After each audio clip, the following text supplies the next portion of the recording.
ओ गुरुआं दी धरती दा कड्डिया जनाजा लगा लाणत मैं तैनू सुन पाउणिया। गुरुआं दी धरती दा कड्डिया जनाजा लगा लाणत मैं तैनू सुन पाउणिया। माझे वालिया तू करे माझा बदनाम दसे मालवे दा पुत्त माझा कौणिया। माझे वालिया तू करे माझा बदनाम सुन मालवे दे कोलों माझा कौणिया। बोली तो पछाण दसी माड़ी अपनी तू दस सकिया ना सिफती दे घर नू। केड़ी केड़ी पातशाही भाग लाए इत्थे सी वसाया किने अमृतसर नू। केड़ी केड़ी पातशाही भाग लाए इत्थे सी वसाया किने अमृतसर नू।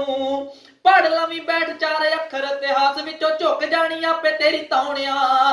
माझे वालिया तू करे माझा बदनाम दसे मालवे दा पुत्त माझा कौणिया।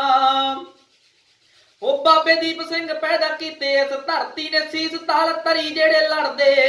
होई ना तारीफ कादो राजे रणजीत सिंह वखरी मिसाल पैदा कर दे। लिख दिंदा नाम विच जस्सा सिंह वर्गा जो दिल्ली तक झंडा के चलाउणिया। माझे वालिया तू करे माझा बदनाम सुन मालवे दे कोलों माझा कौणिया। माझे वालिया तू करे माझा बदनाम दसे मालवे दा पुत्त माझा कौणिया। ओ भैण वाली गाल नू तू दसदा ए आम का तो दसियां ना इज्जतां बचाइयां जो। किन्नियां मावां ने चले धन ते तसीहे रातां दसियां ना थाने च बताइयां जो। 20 साल चढ़ी नहीं सी जंज माझे विचों लिखा केड़ी केड़ी वगी इत्थे पौणिया। माझे वालिया तू करे माझा बदनाम दसे मालवे दा पुत्त माझा कौणिया।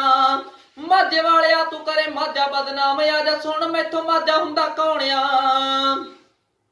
ਉਹ ਇੱਕ ਗੀਤ ਵਿੱਚ ਪੂਰਾ ਲਿਖ ਨਹੀਂ ਹੋਣਾ ਆਖੇ ਬਰਗਾੜੀ ਮੋਟੀ ਮੋਟੀ ਗੱਲ ਨੂੰ। ਭੁੱਲ ਗਿਆ ਪਤਣ ਕਾਤੋਂ ਹਰੀਕਿਆਂ ਵਾਲਾ ਤੇ ਵਿਸਾਰਤਾ 84 ਵਾਲੇ ਸਾਲ ਨੂੰ। ਵੈਰ ਨਹੀਂ ਤੇਰੇ ਨਾਲ ਕੋਈ ਵੀਰ ਮੇਰਾ ਦਿਲੋਂ ਚੀਸ ਉੱਠੀ ਤਾਂ ਹੀ ਲੱਗਾ ਸਮਝਾਉਣਿਆ। माझे वालिया तू करे माझा बदनाम सुन मालवे दे कोलों माझा कौणिया। माझे वालिया तू करे माझा बदनाम दसे मालवे दा पुत्त माझा कौणिया।